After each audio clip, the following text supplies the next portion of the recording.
नमस्कार साथियों। खुद चुनो अपनी राहें, भीड़ का हिस्सा बनना क्यों है। खुद चुनो अपनी राहें, भीड़ का हिस्सा बनना क्यों है। वो करो जो दिल कहता है, हर बात दूसरों की सुनना क्यों है। राहें भी तुम्हारी हैं, सपने भी तुम्हारे हैं, फिर किसी और का रास्ता पकड़ना क्यों है। उड़ने दो ख्वाबों को खुलकर, पिंजरे में खुद को रखना क्यों है। जी हाँ दोस्तों, सभी प्यारे विद्यार्थियों को मेरा नमस्कार, राधे राधे, जय श्री कृष्णा। मैं रवि भारद्वाज सभी विद्यार्थियों का साइंस की क्लास में हार्दिक स्वागत करता हूँ। दोस्तों, आज की खुशखबरी रीट 2025 के लिए बोल दिया गया है। 2025 में जनवरी माह के प्रथम या द्वितीय सप्ताह के अंदर रीट भर्ती परीक्षा आपकी होने वाली है दोस्तों। तो रीट की जो तैयारी करने वाले विद्यार्थी हैं, लेवल 1 और लेवल 2 वाले विद्यार्थी, वो तैयार हो जाइए दोस्तों अपने साथ। और इसमें विभिन्न टॉपिक्स के बारे में हम चर्चा करने वाले हैं। कुछ कई सारी बातें इस मैटर के अंदर हम करेंगे। एक बार आज का हम ये पहले टॉपिक पूरा करेंगे, जो हमारा वेस्ट मैनेजमेंट वाला पार्ट चल रहा था। रीट लेवल 2 के अंदर दोस्तों वेस्ट मैनेजमेंट नया पार्ट जोड़ा गया था। 100% क्वेश्चन आने की पूरी संभावना रहेगी। इसके अलावा वर्तमान में निकट भविष्य में होने वाली पशु परिचर भर्ती परीक्षा, जिसका लगभग सभी विद्यार्थी देते हैं दोस्तों। जब तक बेरोजगार हैं तब तक सारे पेपर हमें देने हैं। पशु परिचर वाले विद्यार्थी हैं, उनके लिए भी बहुत महत्वपूर्ण टॉपिक है। उनके लिए तो एक क्वेश्चन 2 क्वेश्चन यहाँ से 100% बनना है दोस्तों। वेस्ट मैनेजमेंट के बारे में कल हमने पढ़ना स्टार्ट किया था। कल वाली क्लास के अंदर हमने क्या पढ़ा था कि वेस्ट क्या होता है, इसका मैनेजमेंट कैसे किया जाए, वेस्ट मैनेजमेंट कितने टाइप्स के होते हैं, बायोडिग्रेडेबल वेस्ट कौन से होते हैं, नॉन बायोडिग्रेडेबल वेस्ट कौन से होते हैं। इन सारी चीज़ों की चर्चा के बारे में दोस्तों हम कल हमने पढ़ चुके थे। आज हम पढ़ने वाले हैं कि वेस्ट मैनेजमेंट के समापन की विधियां कौन सी हैं। तो दोस्तों बहुत ही शानदार महत्वपूर्ण छोटा सा टॉपिक है, स्वागत कीजिएगा इस टॉपिक का और पढ़ना स्टार्ट करते हैं। इस टॉपिक के बारे में क्या कहता है ये टॉपिक हमसे, तो यहाँ से आज हम पढ़ेंगे। यहाँ तक की चर्चा हम पहले कर चुके हैं। तो आज का हमारा पार्ट है ठोस अपशिष्ट के समापन की विधियां।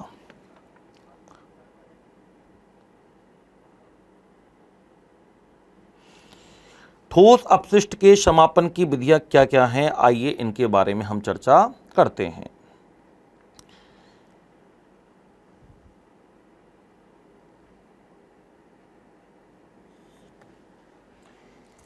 जी हां, सबसे पहली विधि है जलाना, जिसे भस्मीकरण कहते हैं। इंपॉर्टेंट पार्ट है, याद रखना। जलाना जिसे भस्मीकरण कहते हैं, इंसिनरेशन।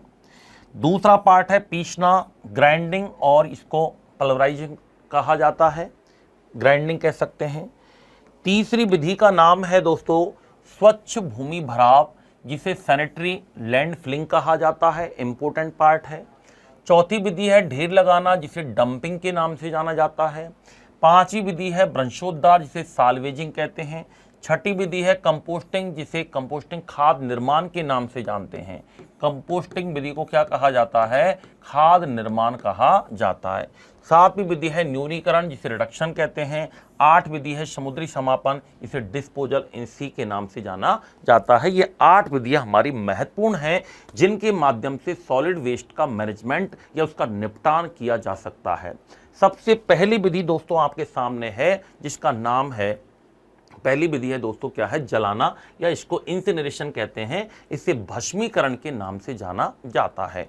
क्या होता है दोस्तों भस्मीकरण विधि में? भस्मीकरण विधि में एक ठोस अपशिष्ट को एक विशेष प्रकार के डाइजेस्टर में डाला जाता है, जिसे भ्रमक कहते हैं, इंसिनरेशन के नाम से जाना जाता है। तो एक दोस्तों पार्ट होता है, एक तरीके से एक डाइजेस्टर टाइप का होता है, जिसमें जितना भी अपशिष्ट मटेरियल है उस सबको डाला जाता है। इसे क्या कहते हैं, भ्रमक कहते हैं। क्या कहते हैं, भ्रमक कहा जाता है।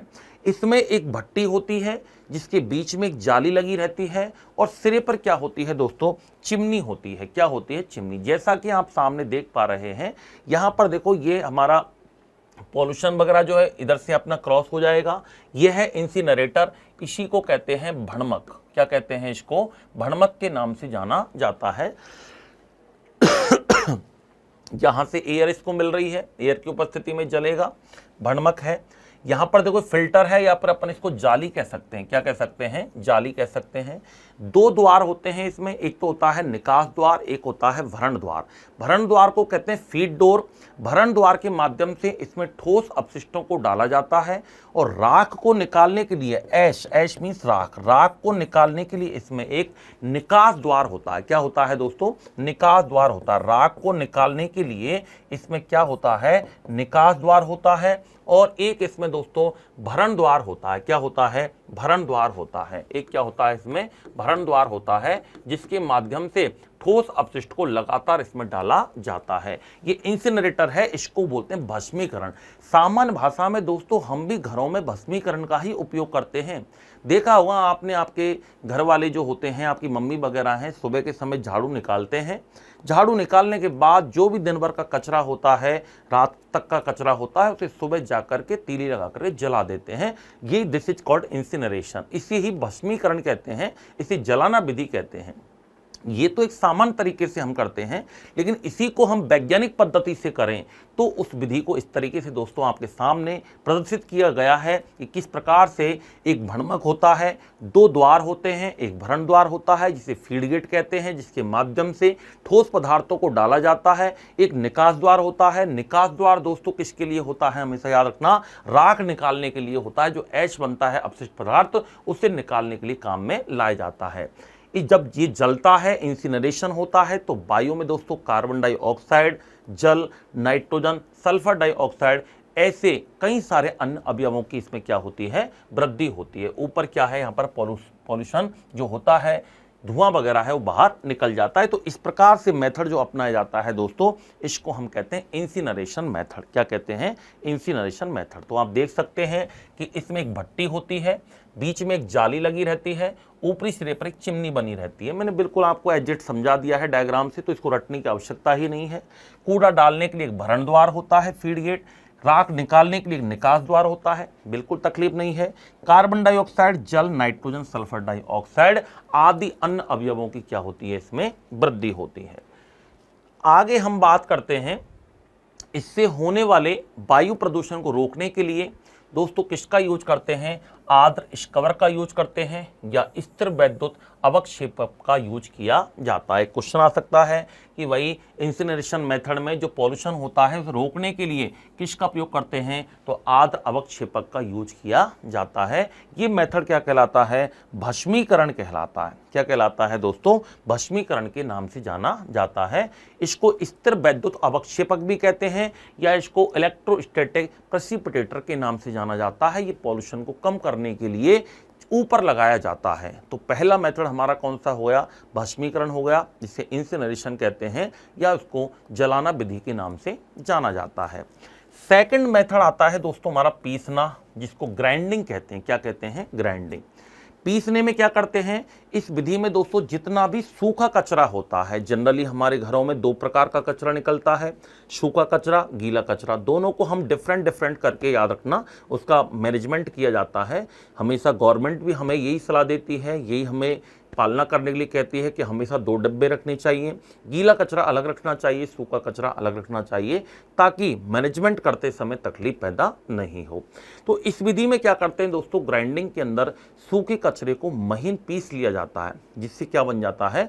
पाउडर बन जाता है। हालांकि इस पाउडर में किसी भी प्रकार की कोई केमिकल रिएक्शन नहीं होती है, कोई भी रासायनिक प्रतिक्रिया नहीं होती है। इसका उपयोग खाद के रूप में कर लिया जाता है, परंतु थोड़ी जो खाद प्राप्त होती है वो निम्न श्रेणी की प्राप्त होती है, लो क्वालिटी की प्राप्त होती है। तो ये हमारी विधि क्या कहलाती है? पीसना कहलाती है, ग्राइंडिंग मेथड कहलाता है।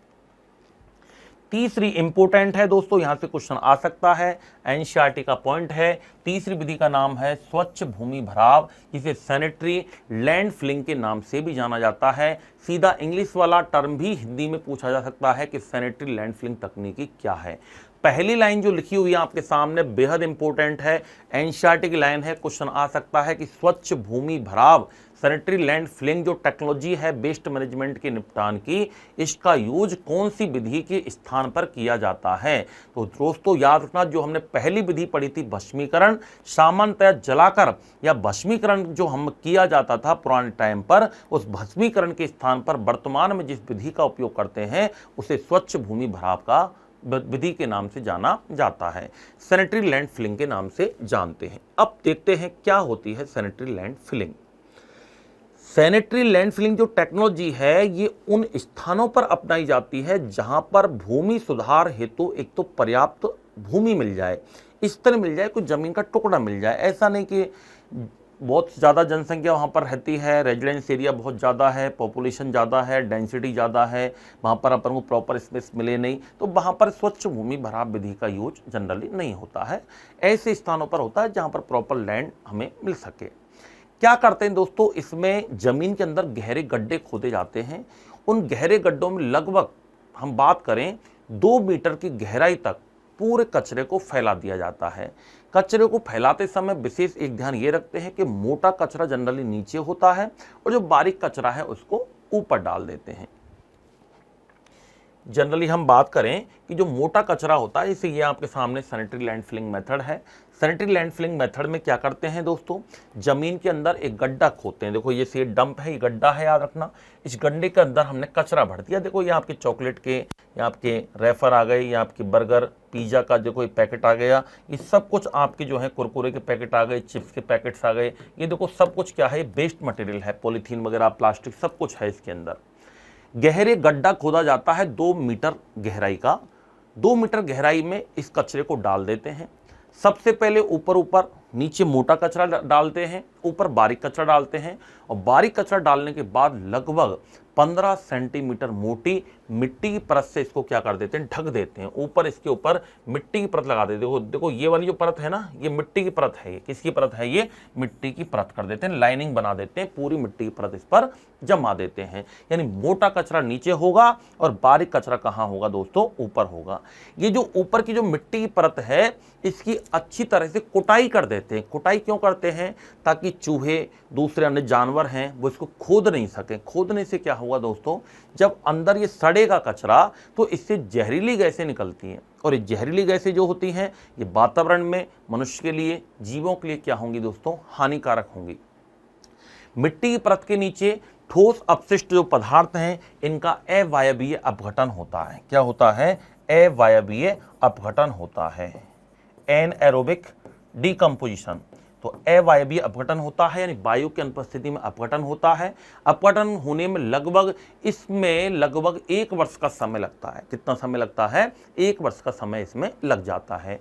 हालांकि ऐसी विधि में सतत निरीक्षण की आवश्यकता होती है, कंप्लीटली इसमें इंस्पेक्शन की आवश्यकता होती है, देखरेख की जरूरत पड़ती है। क्योंकि अगर चूहों के द्वारा, किसी जानवर के द्वारा किसी भी लाइनिंग के किसी भी छोर पर यदि खुदाई कर दी जाती है तो खुदाई करने से क्या होता है दोस्तों, उसमें से जो जहरीली गैसें होती हैं उनका रिसाव बढ़ जाता है। या फिर हम ये कह सकते हैं मिट्टी से इसको लेपित करते हैं। अब सूर्य का सनलाइट जो होता है, सूर्य का प्रकाश जब पड़ता है तो मिट्टी में कई बार दरारें पड़ जाती हैं, और दरारें पड़ने के कारण बहुत सारी गैसें हो सकती हैं, वाष्पशील पदार्थ हो सकते हैं, उनका रिसाव होता है, जो कि मनुष्यों के लिए क्या होते हैं, हानिकारक होते हैं।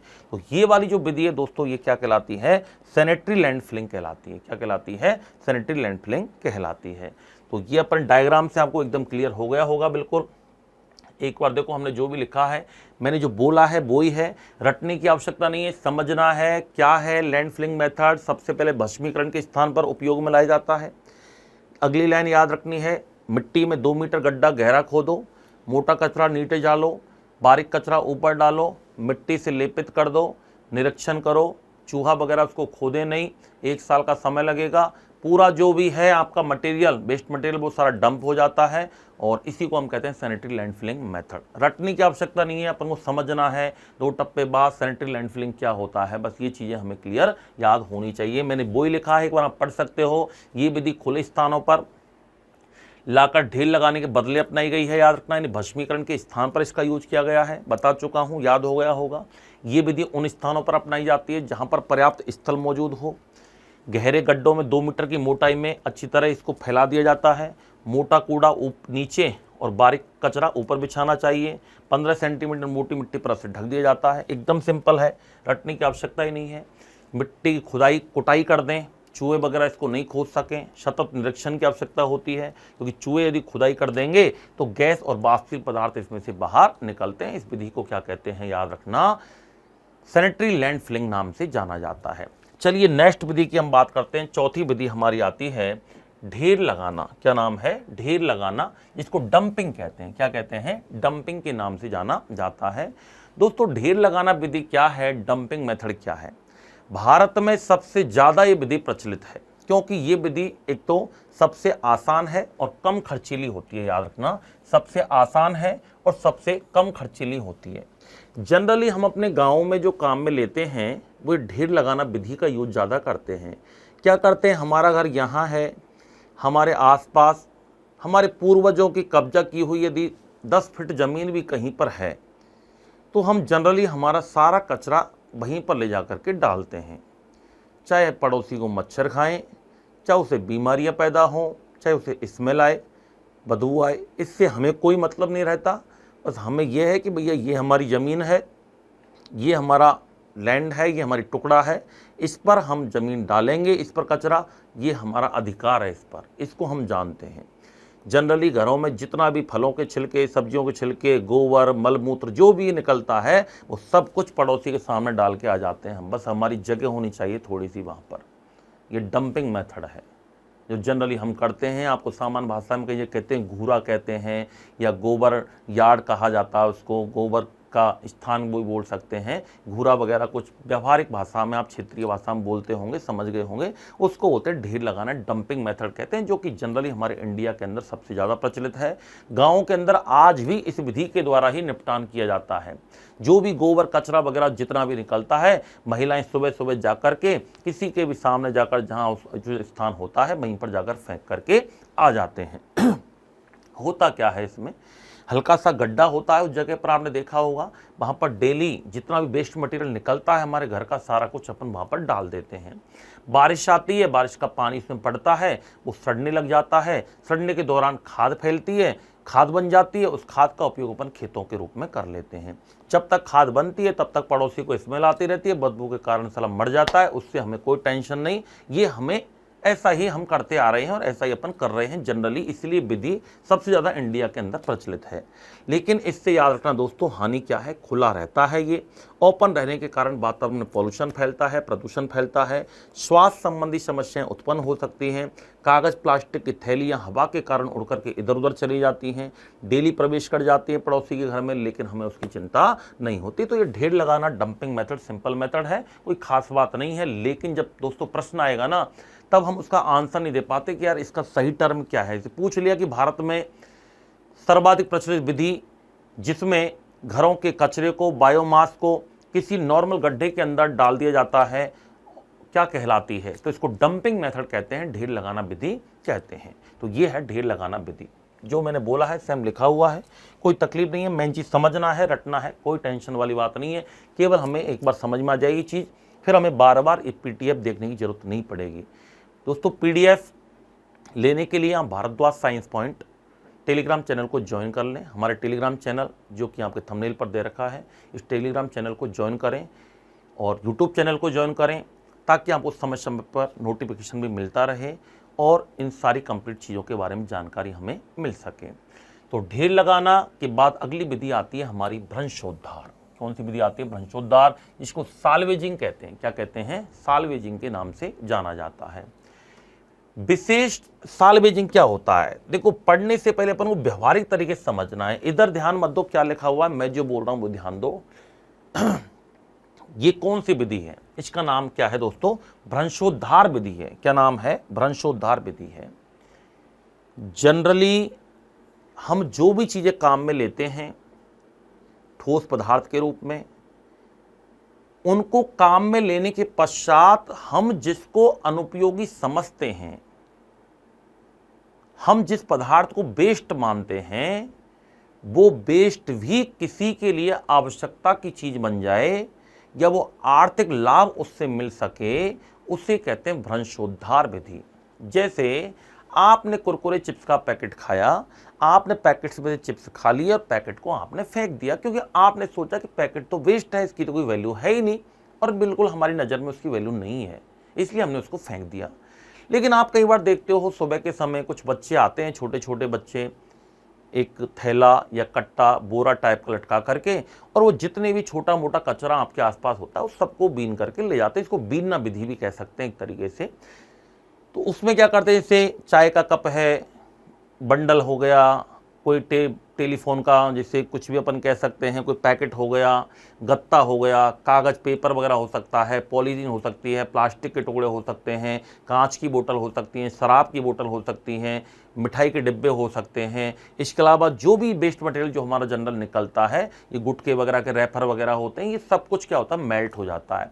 इन सबको इकट्ठा कर करके ले जाते हैं और 20, 40, 50, 60, 70, 100 जो भी जितना मटेरियल होता है उसके हिसाब से वो लाभ कमा लेते हैं। सोचो, हमने जिस मटेरियल को वेस्ट माना, उन्होंने उस मटेरियल को इकट्ठा किया और उससे भी आर्थिक लाभ प्राप्त कर लिया। इस विधि को कहते हैं भ्रंशोद्धार विधि। तो देखो, चीज सरल है, लेकिन जो नाम है इसका वो थोड़ा सा बच्चा वो ही कर पाएगा जिसने चीज को पढ़ा है। तो क्वेश्चन आ जाए कि विशेष ठोस पदार्थों का ठोस अपशिष्ट पदार्थों से पृथक्करण करना और फिर उसे लाभदायक तरीके से उपयोग में लेना क्या कहलाता है, भ्रंशोद्धार विधि कहलाता है। जो कचरा बीनने वाले बच्चे होते हैं, जो कचरा बीनते हैं, जैसा कि आपके सामने एक इमेज आपको शो कर रही है दोस्तों, इसमें आप देख पा रहे हो दो बच्चे हैं, दो बच्चे कुछ कचरे को बीनने के लिए यहाँ पर आए हैं। इसको बीनना विधि भी कहते हैं, याद रखना। कचरा खूब सारा पड़ा हुआ है, क्या क्या इनके लिए इंपॉर्टेंट हो सकता है, वो सारी चीजें दोस्तों ये बच्चे क्या कर रहे हैं, इसमें से यहाँ पर से उठा रहे हैं। और इस विधि को ही हम क्या कहते हैं दोस्तों, इस विधि को हम भ्रंशोद्धार विधि कहते हैं। क्या कहते हैं, भ्रंशोद्धार विधि के नाम से इसको जानते हैं। तो भ्रंशोद्धार विधि क्या है, एक तरीके से अनुपयोगी जो कचरा है, अवांछित हमारा कचरा है, उसमें से भी आर्थिक लाभ के लिए जो छोटे छोटे बच्चे लेते हैं उसको इकट्ठा कर करके आर्थिक लाभ प्राप्त करते हैं, वो विधि क्या कहलाती है दोस्तों, भ्रंशोद्धार विधि कहलाती है। क्या कहलाती है, भ्रंशोद्धार विधि कहलाती है। तो ये विधि थी हमारी भ्रंशोद्धार विधि। हालांकि ये जो भ्रंशोद्धार विधि है दोस्तों, ये विधि औचित्यपूर्ण नहीं मानी जाती है, क्योंकि ये बच्चों की स्वास्थ्य के लिए हानिकारक हो सकती है। आप भी देखते हो दोस्तों, अपशिष्ट पदार्थों में तो कई प्रकार के अपशिष्ट पदार्थ होते हैं। मेडिकल वेस्ट भी हो सकते हैं, उसके अंदर ई वेस्ट भी हो सकते हैं, कुछ ऐसे वेस्ट हो सकते हैं जो बॉडी के लिए हार्मफुल होते हैं, बीमारियां पैदा कर सकते हैं, संक्रमण पहुंचा सकते हैं, इन्फेक्शन पहुंचा सकते हैं। तो ये कार्य बच्चों के स्वास्थ्य के लिए थोड़ा सा हानिकारक होता है, इसलिए ये विधि औचित्यपूर्ण नहीं मानी जाती है। तो ये विधि क्या कहलाती है, भ्रंशोद्धार। नाम इंपॉर्टेंट है, याद रखिएगा। चलिए आगे बात करते हैं। अगला मेथड जो हमारा आता है वो है दोस्तों कंपोस्टिंग मेथड। क्या नाम है, कंपोस्टिंग मेथड। 6 नंबर पर। हाँ जी, कंपोस्टिंग मेथड। कंपोस्टिंग मेथड क्या है, कंपोस्टिंग मेथड में क्या होता है दोस्तों, इसको खाद निर्माण विधि कहते हैं। क्या कहते हैं इसको, खाद निर्माण विधि के नाम से जाना जाता है। कंपोस्टिंग मेथड में क्या होता है, सबसे पहले जितना भी कूड़ा करकट होता है, ध्यान से सुने, इसकी तरफ ध्यान कम दें, ये आपको पीडीएफ मिल जाएगी। Bhardwaj science point Telegram channel को ज्वाइन कर लें, वहाँ पर आपको पीडीएफ उपलब्ध हो जाएगी, याद रखना। और आप इजीली यहाँ से नोट्स बना सकते हैं। कंप्लीट आपको पीडीएफ मिलेगी, तो पीडीएफ से हम नोट्स प्रिपेयर कर सकते हैं। याद रखना, जब भी आप कोई वीडियो देखते हैं ऑनलाइन, हमेशा उसको अपनी लैंग्वेज के रूप में ज़रूर लिखें, ताकि बार बार वीडियो सॉल्यूशन आपको देखना नहीं पड़े, बार बार वीडियो नहीं खोलना पड़े। दोस्तों, जहां पहली बार आप 1 घंटा दे रहे हो किसी वीडियो के लिए, अगली बार उस मैटर के लिए आपको आधा घंटा ही देना है, फिर अगली बार उसको 15 मिनट ही देना है, और एग्जाम से पहले उसको 5 मिनट में भी पढ़ के जाना होता है। इसलिए हर चीज़ को विद्यार्थियों को नोट करना बहुत ही ज़रूरी होता है। केवल लीड लगा के सोने नहीं, लिखना भी चाहिए।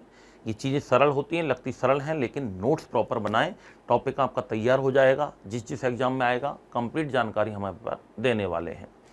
कंपोस्टिंग की बात करें हम, कंपोस्टिंग में क्या होता है, कूड़ा करकट में उपस्थित कार्बनिक पदार्थों को जैव रासायनिक क्रिया द्वारा अपघटन करने पर जो ह्यूमस बनता है, खाद बनता है, उसे क्या कहते हैं? कंपोस्ट खाद कहते हैं। तो जितना भी कूड़ा करकट होता है, जितना भी कूड़ा करकट होता है दोस्तों, इस कूड़ा करकट में उपस्थित इसमें क्या पाए जाते हैं? कार्बनिक पदार्थ होते हैं। और ये कार्बनिक पदार्थ दोस्तों कौन सी क्रियाओं के द्वारा? जैव रासायनिक क्रियाओं के द्वारा। इसके द्वारा जैव रासायनिक क्रियाओं के द्वारा इनका क्या होगा? अपघटन। अपघटन होने पर क्या बनेगा दोस्तों? ह्यूमस बनेगा। क्या बनेगा? ह्यूमस बनेगा, या इसको क्या कहते हैं? खाद कहते हैं। इस विधि को ही हम कहते हैं कंपोस्टिंग। क्या कहते हैं? कंपोस्टिंग।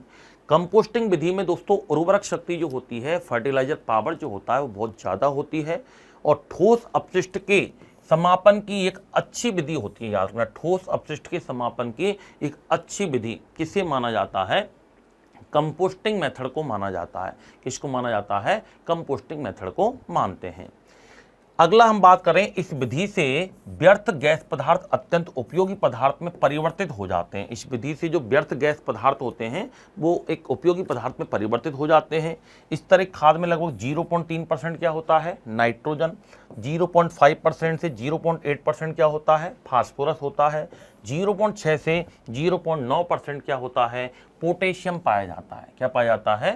पोटेशियम पाया जाता है, जो कि पादपों के लिए एक आवश्यक तत्व का काम करता है। तो कंपोस्टिंग मेथड में जो खाद बनती है उसमें नाइट्रोजन भी होता है, उसमें फास्फोरस भी होता है, उसमें पोटेशियम भी होता है।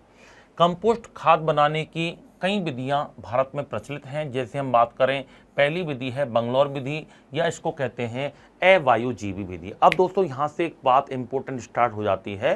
कंपोस्टिंग विधि में भारत के अंदर कंपोस्टिंग विधि के लिए कई सारी टेक्नोलॉजी अपनाई जाती हैं, जिसमें एक तो आती है बेंगलोर मेथड, एक आता है दोस्तों इंदौर मेथड, एक आती है नाडेप विधि।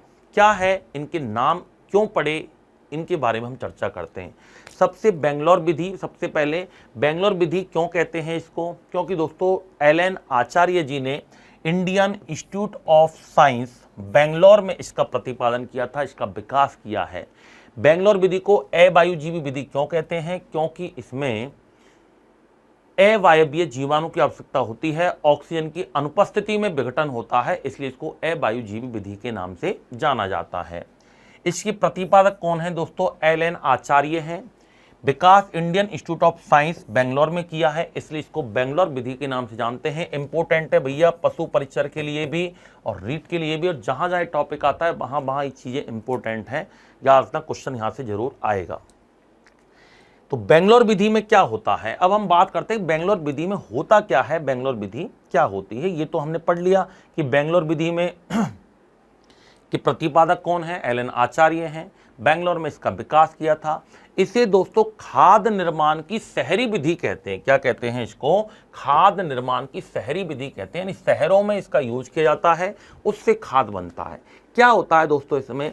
जैसे कूड़ा करकट पड़ा हुआ है बहुत सारा, उसमें से सबसे पहले जैसे प्लास्टिक है, चमड़ा वगैरह है, कुछ ऐसे पदार्थ हैं, शीशे वगैरह हैं, इनको हाथ से क्या कर लेते हैं? अलग कर लेते हैं पहले तो। फिर इन्हें क्या करते हैं? गहरे गड्ढों में भर दिया जाता है। इसके अंदर पर्याप्त थोड़ी सी नमी जो होना जरूरी है, कुछ कार्बनिक पदार्थ होना जरूरी है, और ऊपर से क्या कर देते हैं? इसको मिट्टी से ढक देते हैं, मिट्टी से लेपित कर दिया जाता है। इस तरह से इसमें लगभग 4 से 6 महीने 7 महीने का लगभग समय लगता है, और 4 से 6-7 महीने के आसपास लगभग जो कार्बनिक पदार्थ हैं वो नमी की उपस्थिति में जो कूड़ा करकट है उससे क्या बन जाती है दोस्तों? खाद बन जाती है। याद रखना, इसमें मिट्टी से ढका जाता है। इसमें किससे ढका जाता है? मिट्टी से। जैसे हम बात करें, ये मिट्टी के अंदर गड्ढा है, इसके अंदर ये सारा के सारा कचरा जो है ये पड़ा हुआ है, मोटा मोटा कचरा जो पड़ा हुआ है। ऊपर से दोस्तों यहां पर मिट्टी की लेयर चढ़ा दी आपने। किसकी लेयर चढ़ा दी? ये मिट्टी की लेयर चढ़ा दी साहब। अब ये अंदर सड़ेगा, इसमें लगभग 4 से 6 महीने का समय लगता है, और इससे कंपोस्ट खाद बन जाती है। फिर इसका उपयोग अपन अपनी खेती में कर लेते हैं। ये तो कहलाती खाद निर्माण की शहरी विधि, या इसे कंपोस्टिंग मेथड, या इसे बेंगलोर मेथड के नाम से जाना जाता है। अब सेकंड नंबर पर आता है दोस्तों इंदौर विधि। कौन सी आती है? इंदौर विधि। मैं आपको बता देता हूं कि इंदौर विधि को याद रखना अवायवीय विधि कहते हैं। क्या कहते हैं? अवायवीय विधि के नाम से जाना जाता है। किस नाम से जाना जाता है? अवायवीय विधि, या इसको एरोबिक मेथड के नाम से जाना जाता है। सॉरी एक मिनट,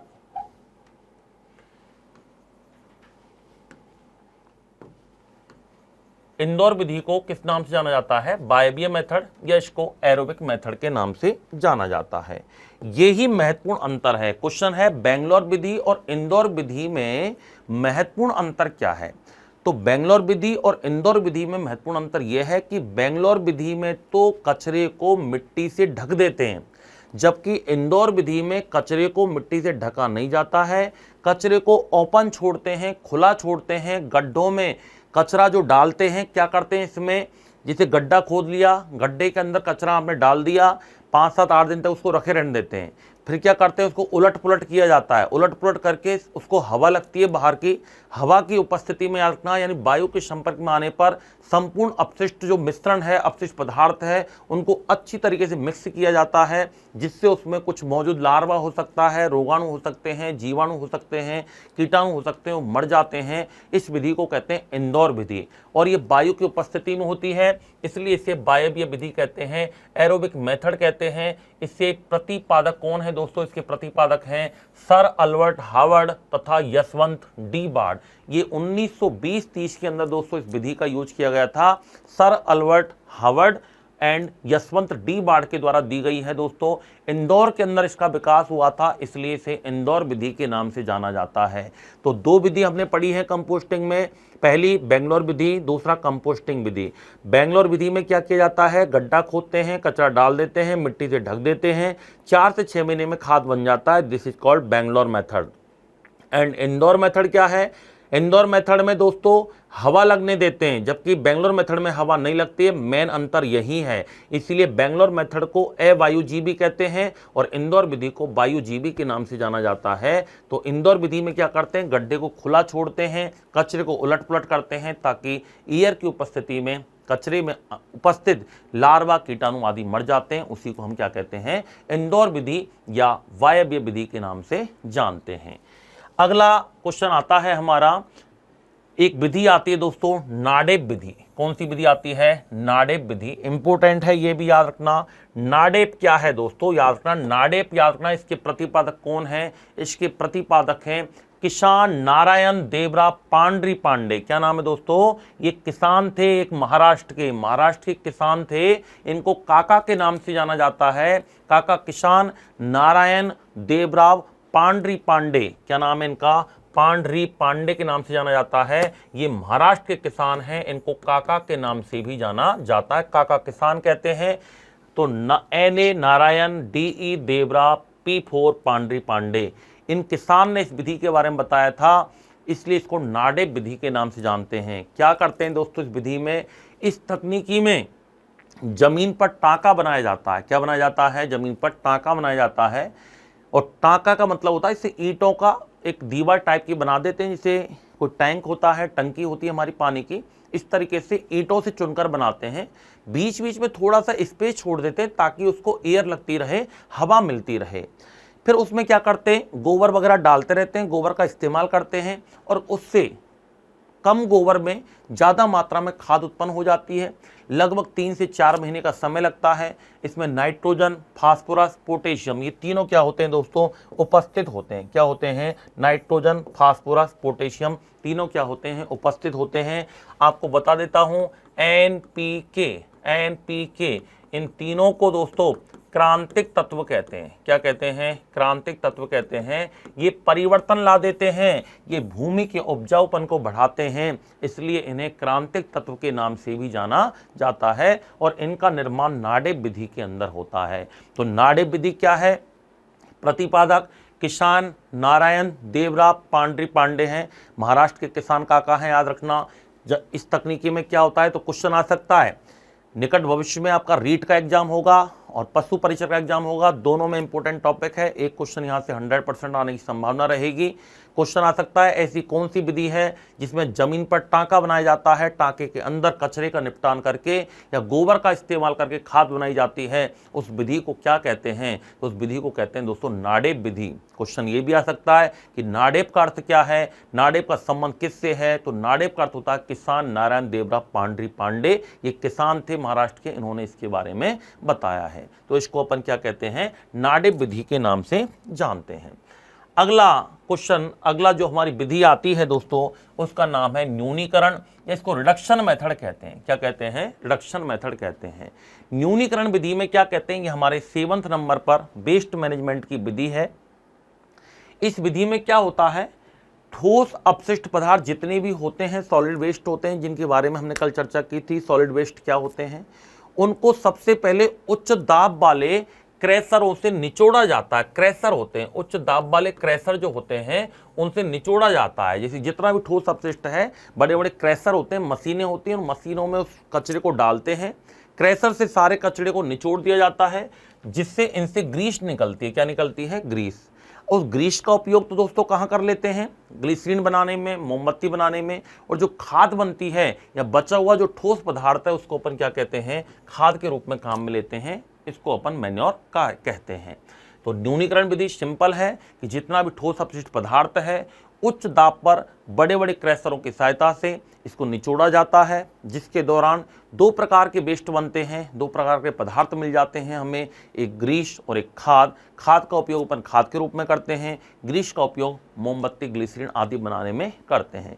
ध्यान से सुने वीडियो को, सब कुछ याद हो जाएगा। पीपीटी बार बार पढ़ने की आवश्यकता नहीं पड़ेगी। चीज़ें एक बार में व्यवहारिक तरीके से समझो, उसका आंसर याद रखो कि ऐसा होगा तो विधि को क्या कहेंगे, ऐसा होगा तो विधि को क्या कहेंगे। रटना नहीं है दोस्तों।